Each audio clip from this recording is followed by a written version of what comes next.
ナンバー2かブレーンかちょっと置いといて、任せられる責任者をやっぱり作るっていう、幹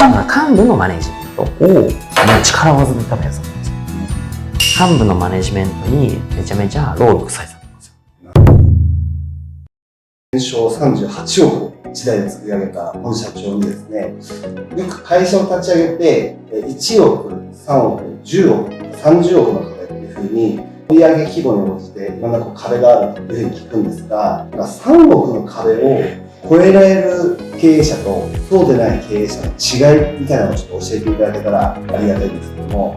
なんか違いってありますか？そもそもの話からいくと、よくその経営のマジックナンバー1、3がつくところってよく言われますと。で、3億の壁ってじゃあ何なのかって言った時に、一つは人数の問題なのかなと思うんですよね。人で一番悩むし、人で一番変わると思うので、でも最初ってやっぱりそもそも目的も目標も戦略も戦術もなき戦闘を社長がしてるわけですよ。よくね、プレイングマネージャーとか言いますけどね、プレイングどころじゃないですよ。もうトッププレイヤーですよ、社長が。自らも何でもやり、鼓舞し、とにかく戦闘をしてるんですよ。戦闘に立って戦ってるんです。これがだから最初だと思うんですよね。で、ここにやっぱりじゃあ次どうするかって壁なので、間に人を入れたりとか、ミドルリーダー入れたりとか、ちょっとチーム分けてみたりとか、俺こっち見るからお前こっち見てみたいな。なんか多分こういうのが走ると思うんですね。ということは、直接マネジメントするところから、そこから脱皮する時の話だと思うんですよ。ここでみんな詰まるんだと思うんですよね。自分が見ていれば、事業の数字も。自分がマネジメントしていれば、みたいなのが特にこの辺で起きるので、言うなれば、セカンドとかブレーンとか、あるいはミドルリーダーとかを多分作るのに壁なんでしょう。人数においてマネジメントをしていかなきゃいけない、組織作りっていうのを社長がしていかなきゃいけないっていうのは、多分、じゃあこれから多分起業される人とか、実際に今経営をされてる方って、前情報として知ってる方もいると思うんですけど、なぜそこでうまくいかない方が出てきてしまうのかっていうのもちょっと気になったりするんですけど。そこだと思うんですよ。社長は分かってるんです。分かってるつもりで教えてるつもりでナンバー2ができても分かってると思ってるんですよ。だから作れてないか理解させられてないんだと思うんですよ。やっぱ本質は。本社長がアップルさんを作られて、規模がだんだん大きくなった時に実際にされてたことっていうのはどういったことをされてたんですか？組織図というか、組織構成みたいなのをやっぱ考えなきゃいけないんですよね。ナンバー2かブレーンかちょっと置いといて、任せられる責任者をやっぱり作るっていう、幹部のマネジメントを力技で多分やつだったんですよ。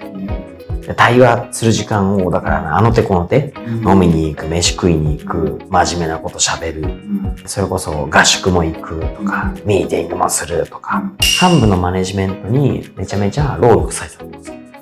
育成というよりかは、対話でどうにかしていったみたいな感じじゃないですか。仕事の中でやっぱ最大限成果を出すっていうことに対して、要求も厳しいですから、やるぞってさせるために、ひたすらやっぱコミュニケーションをあの手この手やってたと思いますけどね。3億を超えられる経営者っていうのは、その辺が、できた人たちがそのさらに上の段階にできる。逆に超えられない人はそこがうまくいかないから。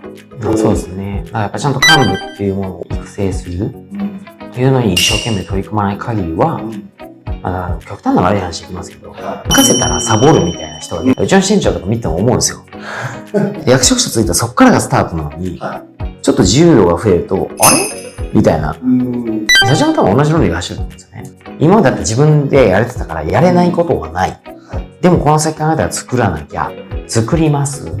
本当は次はその人を一生懸命育成とか動かさなきゃいけないの。労力がかける先変わるだけなのに、なぜか環境と報酬を上げたからよろしくね。みたいな感じに言ってなくてもなってって、なんかもう大丈夫だろうみたいな。任せたからみたい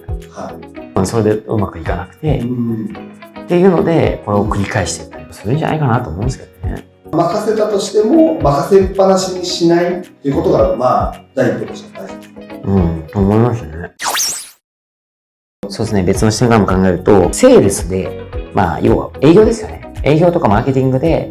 まあもしかしたら、なんかちょっと詰まる時があるかもしれないなってあるとしたら、やっぱ営業をそこ社長がトップ営業でバンバンやってきてしまってたけど、これを社長じゃなくても、営業を増やして、金額増やすとか、うまくマーケティングを回して売れるようにしていくとか、こう仕組み化できるかどうかとか、小さい規模の時、こう、従業員が属人的にやって、もう上がるんですけど、属人的にやらすとか任せるっていうのは、逆に言うと、めちゃめちゃ見てなきゃいけないんですよ。